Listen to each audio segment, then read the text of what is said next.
So here are the ribeye chops that that I am gonna cook for dinner.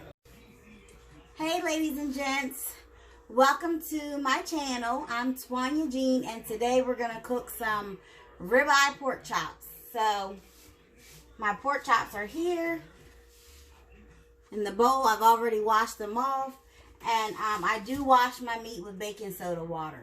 So let's go ahead and get started.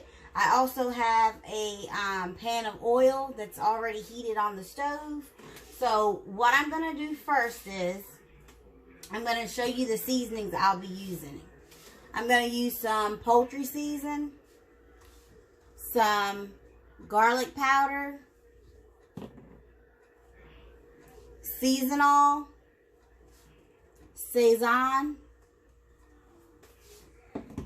and black pepper.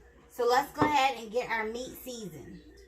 And you know what? I don't want my oil to get too hot while I'm doing this. So I'm just going to sit that over there for right now. So let's go ahead and season our meat up.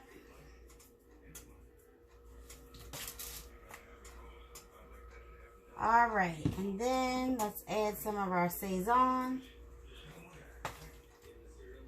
And I also have some bleach water in the sink behind me so I can keep like dipping my hands in there and washing my hands. Because, you know, when you're dealing with raw meat, you want to keep your hands, continuously wash your hands. So you're not cross-contaminating anything. Alright. And then next thing I'm going to throw in here is my poultry season. Did that. Some garlic. And honestly, when it comes to seasoning your food, I say, you know, do it to your own discretion. However, you know, you like your food seasoned. Some people might like their food lightly seasoned. Others might like it heavily seasoned. You know, it just all depends. Depends on the person. So just season it to your preference. So that's what I'm currently doing right now, is just seasoning this meat to my preference. And then go ahead and add my black pepper. And it's funny, sometimes I don't use black pepper on my meat because if my younger son is eating it, he thinks that black pepper is dirt. He says it looks like dirt. So, yeah. So, let me wash my hands. Just washing my hands real quick. In this bleach water. Just so they don't feel icky. Alright, so my hands are washed. And right now, honestly, you guys, it's what? January the 6th. It's on a Wednesday. I do work from home. I just have on lounge clothes right now. This is actually one of the pajama sets that my husband got me for Christmas. He bought me 4 of them, and he's like, you better wear them. So I, you know, took a shower, and I put one of my jammy sets on. So that's what I'm wearing. So I'm just going to slide my oil back on the stove since my meat is nicely seasoned. And then what I'm also going to do is I'm going to go ahead and add my ground cornmeal. I'm going to add that to this Ziploc bag. So, and you want more cornmeal than flour. I might as well use it all because there's not much left. So you want to use more cornmeal than flour. That's how much cornmeal I have in here right now. And now you're going to go ahead and add your flour to it.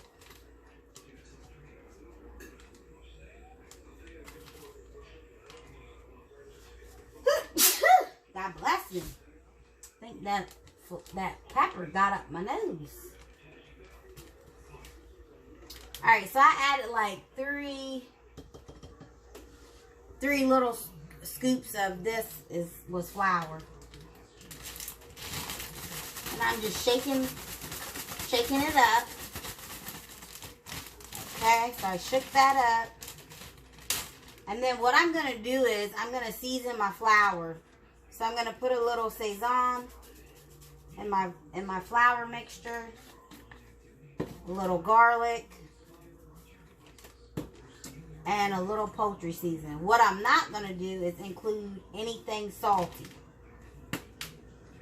So I'm not going to include any more of this seasonal. I'm not adding that to the mixture. Alright, so I'm just going to set these aside so they're not in our way. We're working with some limited space here, but we're going to make it do what it do. Now I'll throw this in the trash.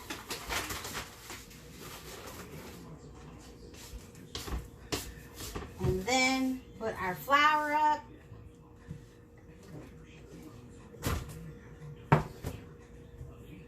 Alright, now we have a little more space to work with. Okay, so I put that season in the bag and just shake. Shake what your mama gave you. So you're just going to shake your season up in the bag. So it's nicely mixed all together. And then I'm going to grab, where's my favorite tongs? I love these type of tongs. With the silicone or rubber ends. I love these kind. So what you're going to do is and I didn't show you guys what it looked like, the seasoned meat. That's how my meat looks. It's all seasoned, but that's how it's looking right now. So we're going to go ahead and put a couple of your ribeye chops right in this mixture. I wouldn't do any more than four in this bag, because you want them well seasoned and coated. And you're just going to shake it around in the bag. You'll just shake it around like this. That's all you're doing. Shake it up.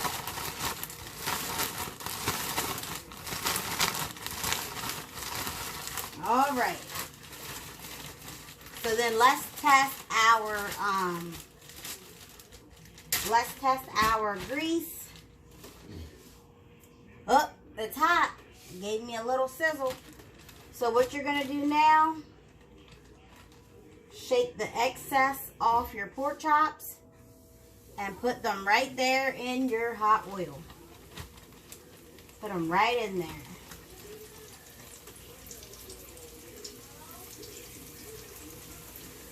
Okay. And pork chops do not take long. It's very similar to cooking chicken breast. It does not take too long to cook. I'm going to put a couple more in here because I have the space. I think I'll do, let me find a little teeny one.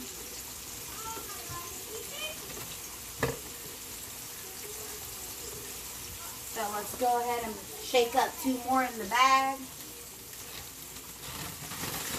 Shake, shake, shake, shake, shake, shake, shake. Get that shaken up.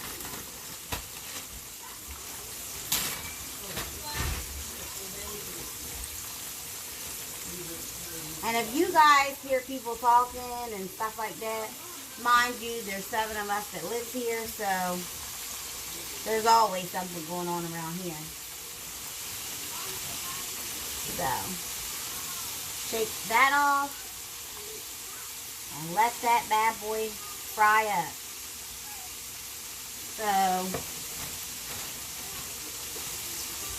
my pork chop is frying in the pan, and it almost looks like they're being deep fried because of the amount of oil that I do have in the pan.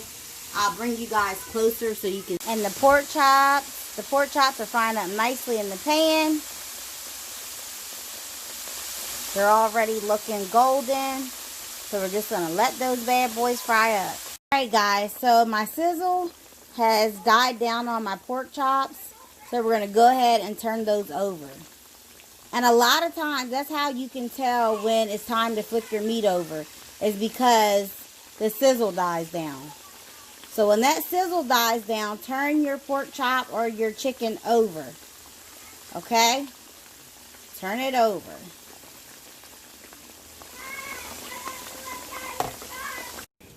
Alright, so my sizzle has died down a lot. So that just lets me know it's time to take my pork chops out. So I'm going to go ahead and take these out. They are cooked. And if you notice, I have a different pair of tongs. My other tongs are there. I like to use one pair for raw meat and another pair for cooked meat. So it's good to make sure you have 2 sets of tongs.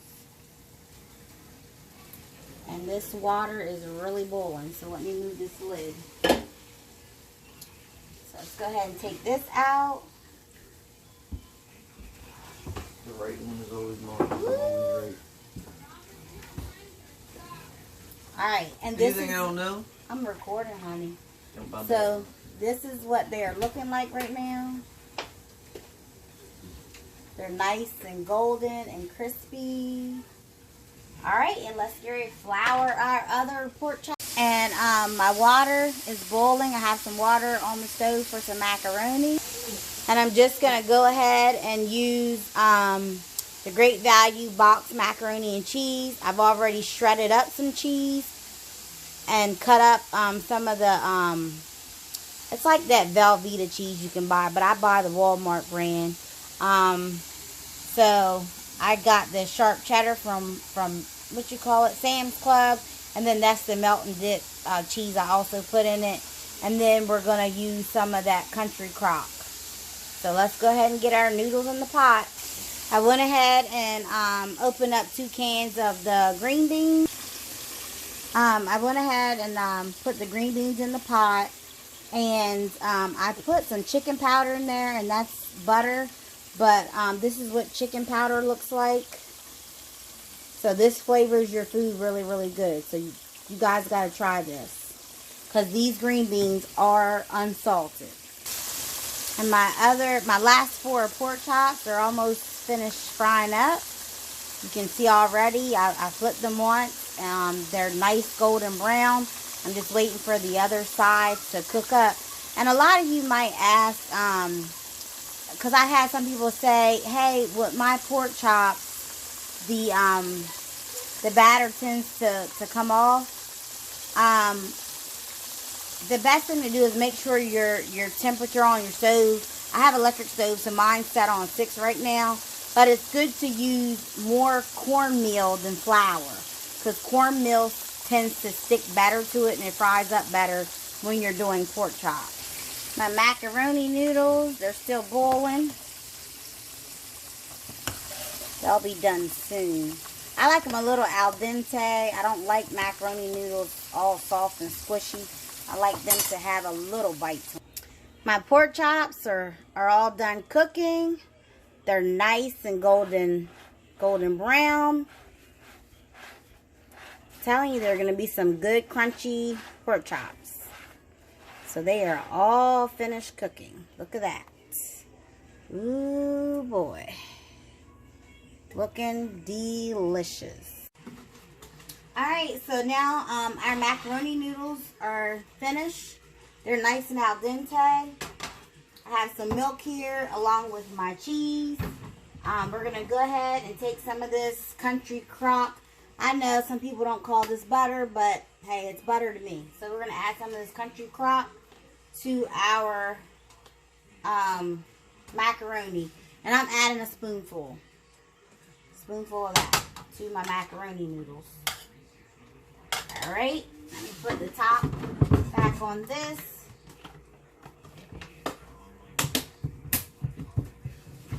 We're going to put that away. Alrighty. Stir that up a little bit. Then I'm going to add a little bit of this milk. And you can use whatever milk you have on hand. I usually like to use evaporated milk in my macaroni. However, I don't have any. I haven't been going to like the grocery store as much. So, I don't have any more evaporated milk. So So we're just going to mix that around. And I do not put pepper in my macaroni. We used to, but like I mentioned earlier, my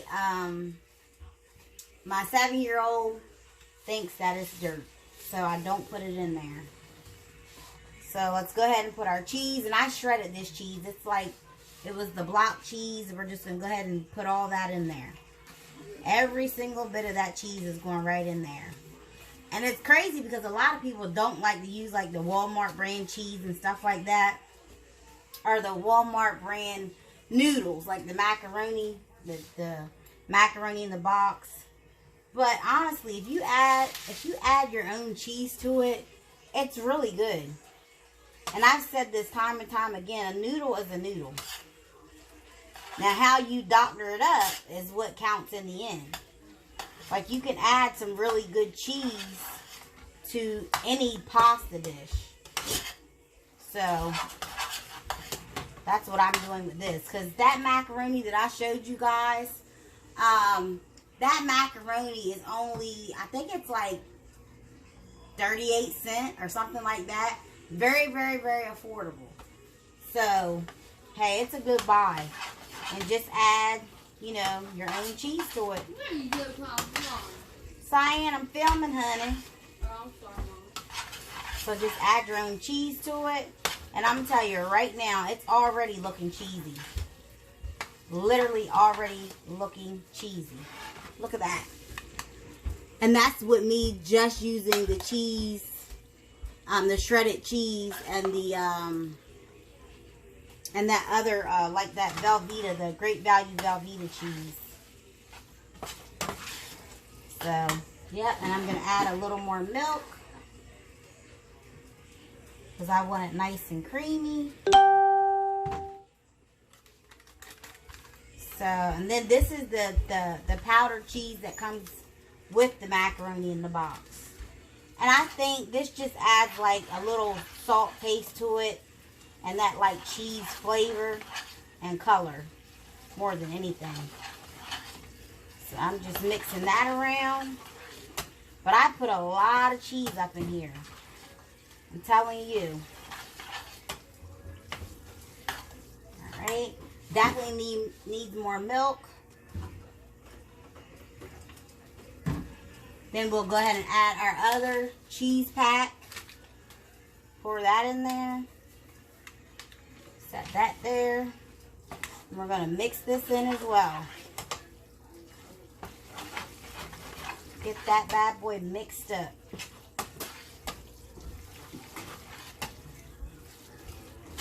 Alright.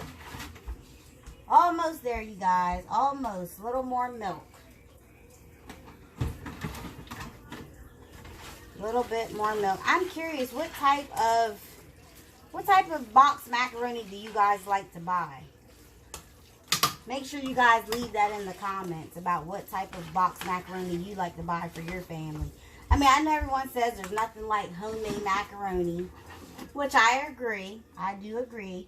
But on a weeknight, when you've worked all day and you're just tired, and plus if you're like homeschooling like I'm doing right now, you know, you just want to fix something quick and easy. You don't want to, you know, have to do all the extra steps of, you know, doing a bunch of cooking on a weeknight. So I just cooked some quick old box macaroni, and it's just as good as any. It's still going to taste good. And I didn't add any salt or anything because it doesn't need it. These little packs, they're salty enough. They are salty enough. But I'm going to bring you guys in closer so you can see what it looks like. And you can also always throw in some sour cream if you have that on hand. Because I've used that with my baked macaroni. So that's really good to include. So this is what the macaroni is looking like. Oh my goodness. Look at that ooey gooey cheesiness. And I'm telling you, don't sleep on the Walmart box macaroni, honey, because you can doctor it right up. This is gonna be so good. And here are our green beans. They're pretty much almost done because they're basically just heat and eat. Alright, you guys, so this is the finished product. We have our fried pork chops with some green beans and some macaroni and cheese. And this is a great weekday meal. Quick and easy, doesn't take too long. So I think, you know, everyone would be satisfied. You have your protein, you have some veggies, and you have your starch. All you need now is a... Thank you guys so much for watching. Make sure you comment, like, and subscribe. And stay safe and stay healthy. And I'll see you guys on my next video. Peace out, guys.